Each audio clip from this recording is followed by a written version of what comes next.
me, all of us, in the midst of the pandemic fatigue, how do we find meaning and how do we build resilience right now? Yeah. So one thought I had with this is that it's probably a good idea to start simply, right?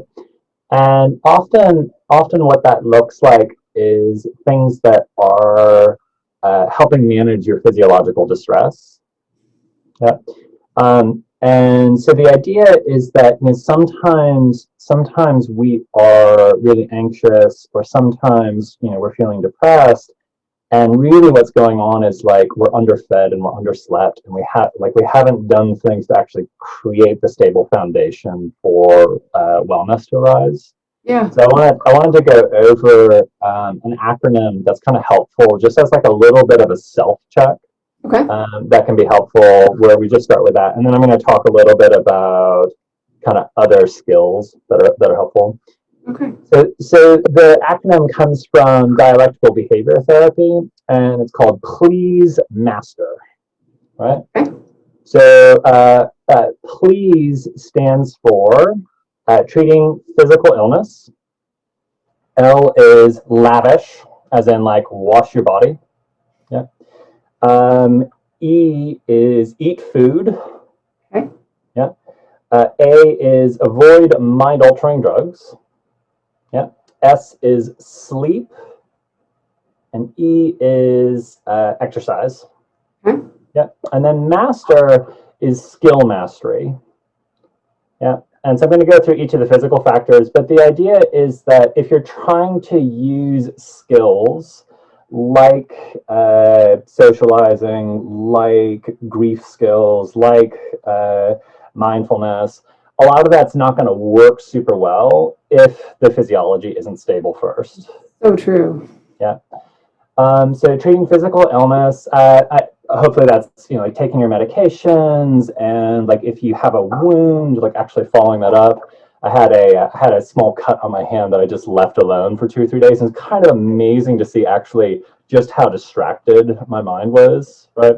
So making that a priority and really saying like I've got to take care of my body that way. Same thing for lavishing or washing. For the pandemic, a lot of folks have kind of gotten out of their usual hygiene strategies, because a lot of that's usually tied to the morning activity or the evening activity that you do associated with work. Yeah. Right. So it's helpful to make sure that that's part of the schedule, kind of whatever feels like a healthy amount for your body.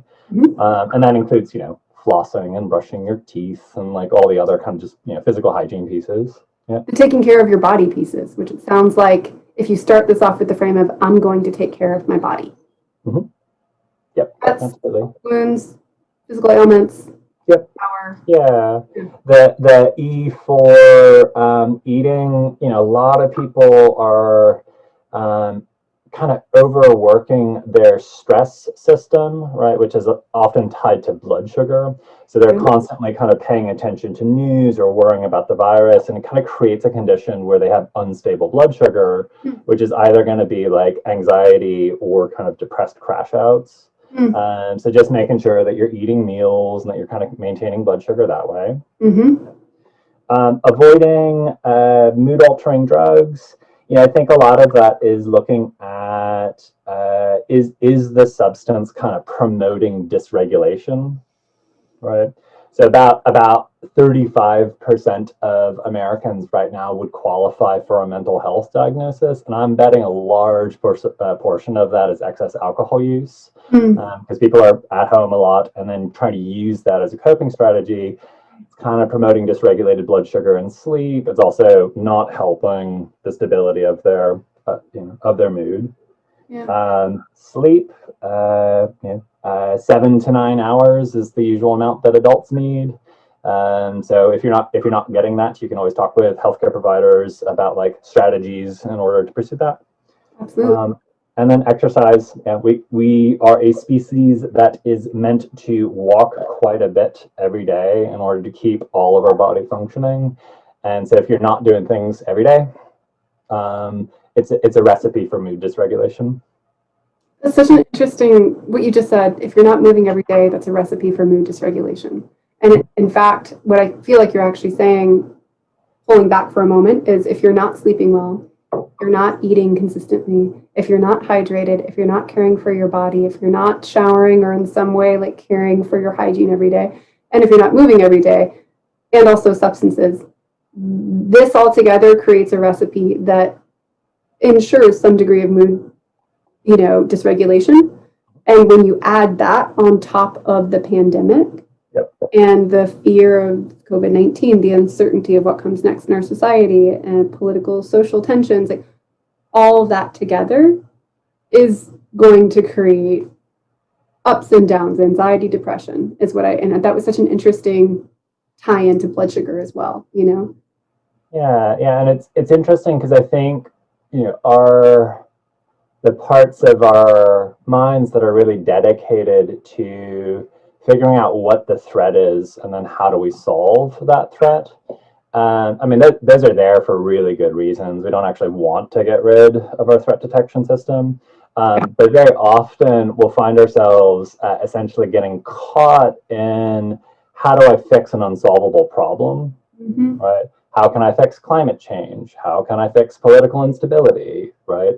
And that may just not be something we can actually solve. And really what the problem is that we're looking for is the dysregulation, right? So rather than solving the content of mind, you're actually trying to solve the kind of state of mind. It also seems like this can turn into a negative feedback loop so fast, where the more that you are stressed and scared, the less likely you might be to do the very things that will help your body to remember that your body is okay. The more your body is not okay, the more that feeds the stress and the anxiety or the depression, and it can kind of do a loop. And so one of the ways you can get out of that just simply is coming back to, have I showered? Have I eaten? Have I had water? Have I slept? Have I moved? And what is my relationship to alcohol, caffeine, sugar, and anything else maybe? Because any of those can certainly impact in a big way. You got it. Yeah. Makes a lot of sense.